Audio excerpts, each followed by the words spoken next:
Hey guys, today's video is sponsored by Skillshare, and today I'm going to be talking about how to create a recognizable brand.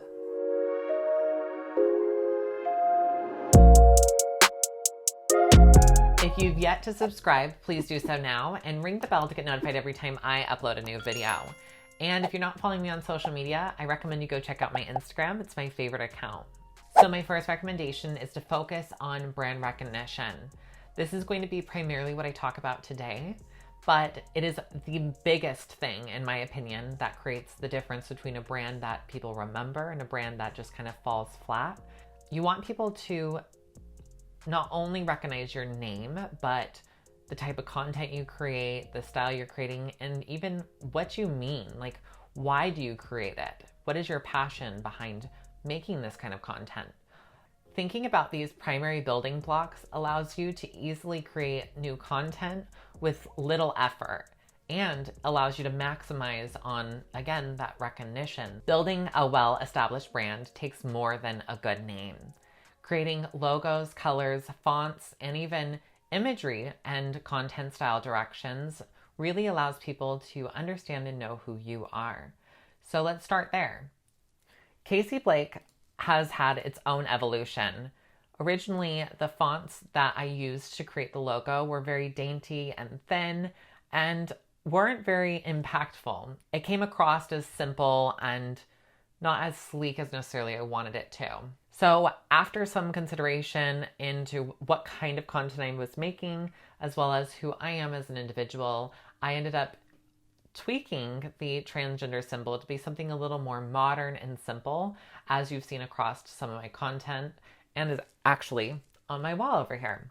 The name also took a pivot. I wanted something bold and something strong, something that could stand alone really well, but also worked really well with my icon or my emblem. So from there, also keep in mind that your logo might be used in different applications. So what does it look like on a white background? What does it look like on a black background, on a picture, on a color? And make iterations that allow you to fully utilize your logo in its fullest potential and also allows for consistency in those applications. So I actually have a folder on my computer with PNGs and EPS versions, so rastered and a vectored version of all of these different types of my logos. And I actually provide that to potential brand sponsors or brand collaborations that I work with in order to allow them to leverage my name and my brand and even my fonts and colors across their social platforms whenever they find it necessary to cross-promote. So moving over into that, fonts, colors, right? I have a pretty extensive color palette for my brand, but I did this intentionally. I wanted something that represented my masculine past, but my feminine presence, and also really stood strong with the trans pride colors. So the pink, the blue, and then this navy as a grounding color became my color palette. This font here is a Google font, which I always recommend people use Google fonts.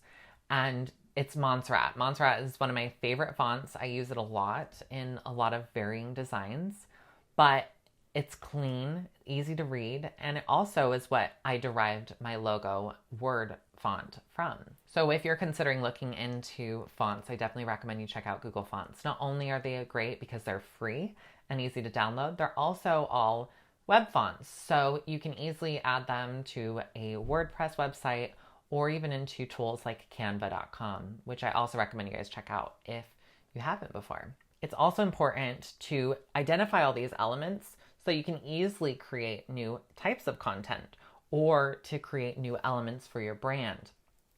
A few of the things that I've leveraged these colors and fonts and logos for are my thumbnails. I've actually created all of my thumbnails in Photoshop, and I like using Photoshop because I can add a mask layer to my border and actually paint away over certain parts of the image. I always like to add words to my thumbnails, and I definitely recommend you do something like that as well. People will tend to read the thumbnail image before they even consider reading the title of your actual video. So you'll notice that some of my thumbnails vary in style.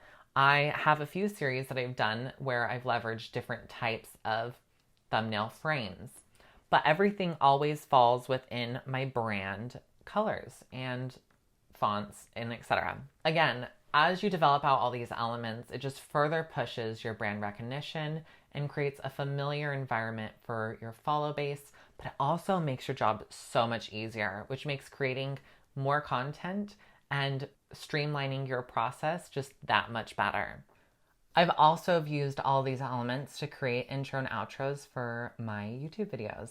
I've also scaled these to be vertical. So whenever I create a promo or even want to reshare the entire video on my IGTV, it's super simple. I just drag in the new intro outro, replacing the horizontal with a vertical, and I'm good to go.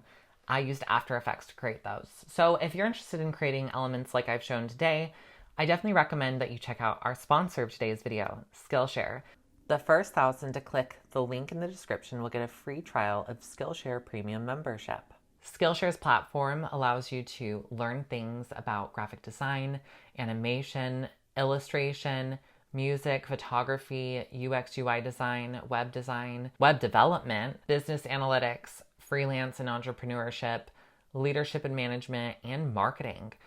And all of their classes are set up into chunk sizes that allow you to learn with whatever time you have between things. They truly offer education at a reasonable cost.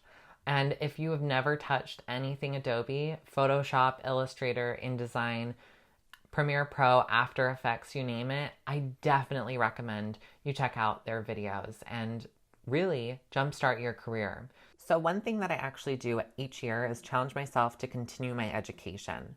And this year I focused on After Effects. And I used my subscription to get me access to Learn About Adobe After Effects CC for Beginners by Jordy Vanderput. So I recommend you guys go check that one out. So the next thing that I have branded are these images. I actually used Photoshop for these as well.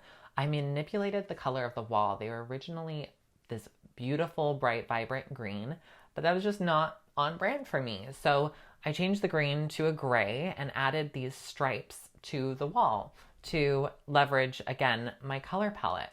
I also use these images on my website, which is really cool and an easy way for me to, again, create that brand recognition. Not only are these on my website, they're also used on all my social platforms. So resize it, scale things down. Don't feel afraid to cross-use anything. In fact, I think that having that consistency really enables people, again, to become comfortable and understand that they really are where you want them to be. So instead of every platform having its own header image and people going, wait, is this the same person? It just, no question about it. People understand that that's correct and where they should be. Beyond that, there's also considering your messaging or the kind of content you're creating. And there's 3 things that I want to share with you guys today that I've created that I think are essential to any online brand. The first one is your target audience statement. This is supposed to be a statement that resonates with the kind of individuals you are trying to make content for. So Casey Blake, a transgender woman who creates content for individuals and their friends/families who are exploring their sexual orientation/gender identity to normalize their feelings and help them understand the topic better.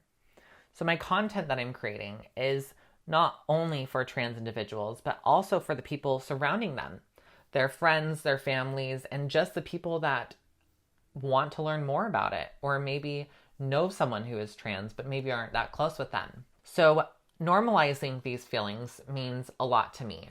Normalize is asterisk here because normalize means literally everything I do every single day is something that proves to the fact that being trans isn't the only part of my existence. It's a sliver of who I am. I am a graphic designer. I'm a video editor. I'm a YouTuber. I'm a daughter. I'm a sister. And ultimately, not only one segment of my life should be featured on this YouTube channel. I want to give you guys content that covers such a wide variety of topics because it's important to me to showcase that I am more than that. I draw. I've taken charcoal drawing, live drawing classes, and these are things I want to share with you. And I think also prove that I'm like anyone else in this world. And I think people need to be reminded of that. I'm not asking for special exception. I'm asking to be seen as an equal.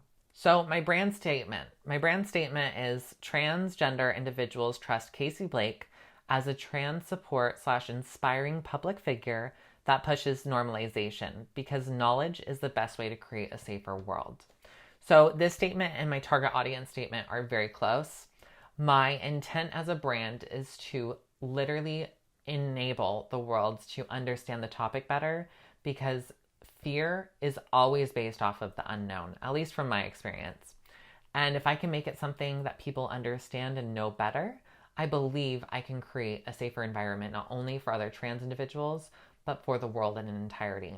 And lastly, your brand voice. So brand voice is things or statements that really push your brand messaging, but are short. There's something that convey the message within a few words as opposed to a long full sentence. So my brand voice number 1 is we are proud and will not live in fear. I am open, I am out, I'm here to showcase who I am, and you should too. 2, together we are stronger.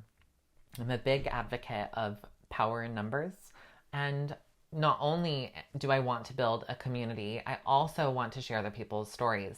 My platform is not just about me. I want this platform to showcase other individuals to allow you to see just how diverse our community is. We are in control of our own lives. We don't control others. It's very important to me that we understand we don't control what other people think and feel. And I want my community to understand that even if the worst case scenario happens, let's say someone does not accept you, that it is something that you just sometimes have to accept and move away from. And that sometimes people just need time. Lastly, every step is optional. Nothing is required. The number one thing, this actually should probably be my number 1 brand voice message. Everything is optional. Nothing in transition is mandatory. Nothing in life is mandatory, other than obviously eating, sleeping, and drinking water. So I want to allow the community to see that there is no right or wrong way to do anything. And if something doesn't make you comfortable, it does not change how valid you are. So if you haven't already, go check out Skillshare down in the description box below. And if you haven't checked me out on social media, please do so now. And if you're not subscribed, come on already. What are you doing? Subscribe, hit that notification bell to get notified every time I upload a new video.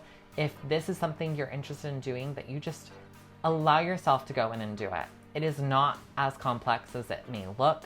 It honestly becomes so much easier over time. And as you build out all these brand elements, I guarantee you things will become quicker to produce. I hope to see you guys in the next video. I love you all. Be safe and goodbye.